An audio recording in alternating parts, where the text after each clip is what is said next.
YouTube, hey there, it's Casey Dimon here, TaxSellAcademy.com. Thank you so much for joining me for this week's episode of the Tax Sell Podcast. As always, if you enjoy podcasts, check us out at TaxSellPodcast.com. Let's go ahead, switch on over, and record that audio podcast right now. Welcome to the Tax Sell Podcast, where tax sell investing is made easy. My name is Casey Dimon. I'm a tax sell veteran. I'm the leading tax sell expert. I am the author of the Tax Sell Playbook, founder of the Tax Sell Academy, and I'm your host right here on the Tax Sell Podcast. As a reminder, this is a completely free podcast brought to you through and because of the Tax Sell Academy. All right, on today's episode, I want to discuss 3 different investment angles involved with the tax sell business. Now, I will go over them briefly. I will discuss what I like about each one of them, what I don't like about each one of them, and who specifically should be interested in which angle. We'll be talking about tax deeds, tax liens, and overage investing services. So, when I look at any investment, I want to analyze the expected returns based off of the money and the effort and time that I will have invested in that property or in that transaction. And this is something that so many people tend to overlook. They focus solely on the dollars in, the dollars out. They focus on the money. But the time and the effort, that should matter just as much, if not more, than the actual money. We can always make more money. We can never get back more time. I can't tell you how many deals, especially in my much younger days, started as no-brainer type deals that I need to get involved in because they required absolutely zero money out of pocket. All I had to do was put forth the sweat equity. That easy $1,000 that you were supposed to make without investing any money, well, let's say it cost you 100 hours worth of work at the end of the day, which means you only made $10 an hour and you potentially missed lots of other opportunities in the meantime.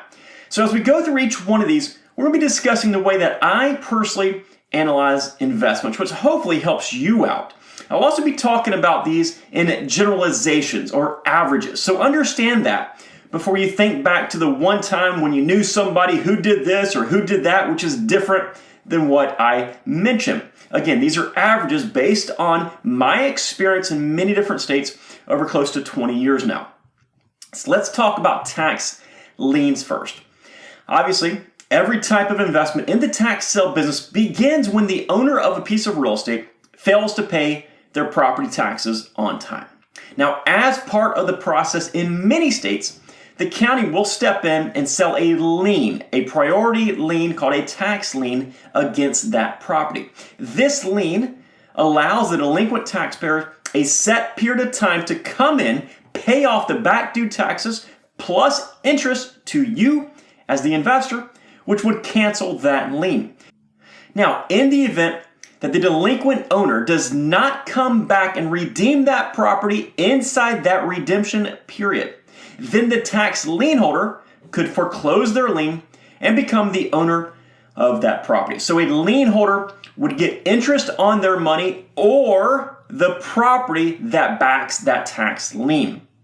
Now, I've discussed some tax lien pitfalls in episode 238. So I'm not going to discuss the negatives here when it comes to tax liens. But something that I mentioned in that episode is that most tax liens will get redeemed. This is a negative for those folks who invest in tax liens with the intention to get the property. In fact, around 95% of tax liens will get redeemed before they become foreclosable. This means you will most likely make your money when you check the mailbox one day and you get a check from the county after that lien has been redeemed. Now, we must remember that the lien is backed by real estate. So if you purchase a lien, you should likely assume you're going to be receiving interest when it gets redeemed. But what if it does not get redeemed? Well, then you become the owner of the real estate that's backing that lien. So we must ensure that the real estate is worthwhile.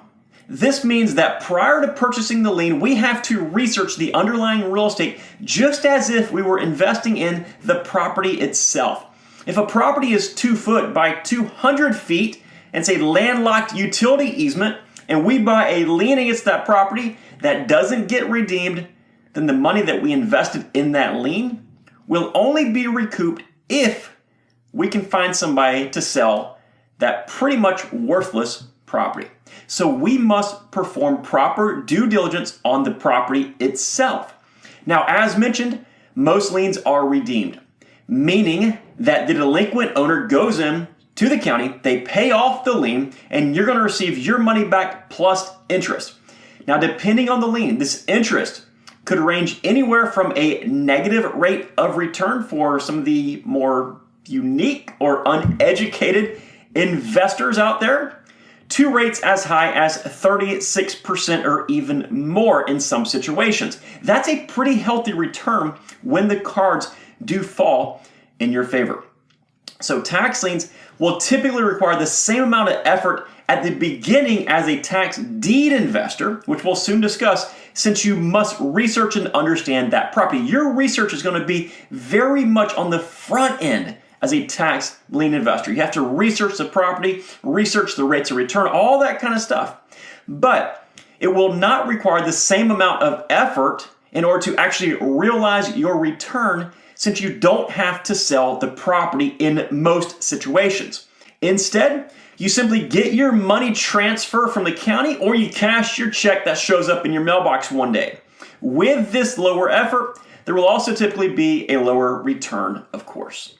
Now, because of the entire process, tax liens are typically a much longer term investment, but they also have a lower barrier to entry from a strictly monetary standpoint. Now, the risks are primarily associated with the property that backs the lien, provided you plan strategically initially, of course, and you knew what you're doing before you bought a tax lien. Now, as such, tax lien investing is geared more towards those looking to invest some initial time, but essentially they want to park their money while obtaining above typical interest rates, all backed by real estate. Now, tax deed investing, it's going to begin the same way, and that's where a delinquent taxpayer is late paying their taxes. But instead of the county selling a lien against the property, they instead will hold that property on a delinquent tax list before foreclosing on that property themselves. So the county actually forecloses on the property, and then instead of selling a lien against the property, they will sell the actual property. So as a tax deed investor, our concern is everything surrounding the property that we are buying. Because once we purchase it, there are no refunds, and there is no way to make money with that property besides renting it or most commonly selling it. So it's crucial that we spend ample time researching the property that we are investing in, including driving by the property in most situations, or sending a scout to do that for us at the very least. Now, while the opening bid for most properties will begin at the amount of back due taxes, interest to the county, and fees, it is a competitive auction where there could be, and there likely will be, more than one interested investor in that property, which of course will drive that price up. Now, at some point, you have to be able to make the decision where your cutoff is. What is your maximum bid amount? So all this to say, you will typically be spending more money to purchase a tax deed than you will a tax lien. And then, of course, after you make that initial investment, that's when the real work begins. You must clear the title. You must market the property. You must deal with buyers. You must negotiate a contract. All this stuff before you get close to realizing your return on that investment. But the good news is, in the end, you will usually make more money with tax deeds than tax liens when you approach it correctly. So tax deeds are an ideal investment for somebody willing to put forth the extra effort to sell the property, while also understanding how important it is to be patient to wait for the right property, opposed to forcing yourself into an investment. Here's the reality. With a tax lien, you can sometimes make a mistake with the hopes that the delinquent taxpayer will come in and bail you out by redeeming that tax lien. When it comes to tax deeds, if you make a mistake, there's nobody there to bail you out. There is no chance you're going to avoid losing money on that property if you make a very bad mistake. So understand that. So far we have tax liens that require less work and produce lower returns, while tax deeds produce higher returns but require higher amounts of effort. Now let's discuss overages. So here's how the process works. Let's say a delinquent taxpayer owes $1,000 on a piece of property. The back due taxes are $1,000 that are owed to the county. That same property sells at a tax sale for $8,000. This means there's a difference there of $7,000. In some states, the county or the state will simply keep that excess money. In other states, the overages, that $7,000 overage, will go towards any outstanding liens first, with the former owner having the ability to claim the difference. So if there are no outstanding liens in that situation, the former owner can come back and request that they get a check for the difference, for that $7,000. Now, this is something that has been heavily marketed as a way to get into real estate investing without any cash, claim huge commissions, and help others out. And technically speaking, that is true. This can be a way to get into a subcategory of the tax sale business for relatively little or even no money. Simply have a computer and some basic research skills, right? But it is much harder than you might imagine, especially when you consider that you're trading time for money. I recently saw a guy discussing how successful he is in the overage business. And when somebody asked him about his team, he says, well, I have around 24 employees and I have a couple attorneys on staff full-time. First off, that sounds very, very expensive. Second, it sounds awfully time-consuming. And thirdly, if you have ever managed 24 employees, I can tell you it takes a lot of effort. The reason it requires so many people and so much effort is that you must understand it is strictly a numbers game. The more people you contact, the higher your chances are of finding one person that you can help claim their overage and claim a commission. Now, I had a property one time that I sold to somebody, and that person failed to pay the taxes on it. And somehow or another, I was named in their tax foreclosure. That's a story for a different day. But the property had something like a $1,200 overage on it. I must have received 7 or 8 letters from people offering me to help me claim my surplus funds. Now, some are very straightforward and to the point, and others were extremely shady and almost con artist type letters.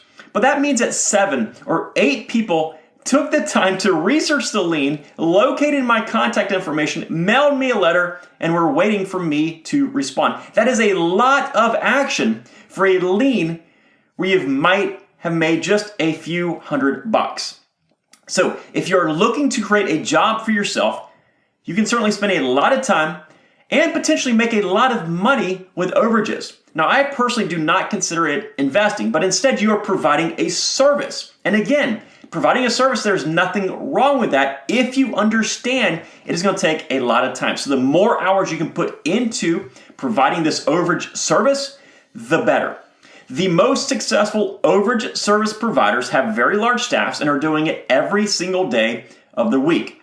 Now, while the barrier to entry is nearly non-existent and the returns are truly infinite, understand it takes strategy, commitment, and lots of time. So there it is. Tax liens produce lower returns and require less work. Tax deeds produce higher returns but require more work. And providing an overage service has a potential to produce infinite returns, but also requires substantially more work and more time than tax liens and tax deeds. And again, all this is averages based on my experience. Thank you so much for taking the time to listen today. I truly hope that this episode has helped you out. If it has helped you out in the least bit, please do us a huge favor and leave some positive feedback for us on whatever podcasting platform you're listening to us on right now. And if we can provide any additional help, be sure to check out the links in today's show notes. Take care and make it a successful day. We'll see you next time right here on the Tax Sale Podcast. Bye-bye.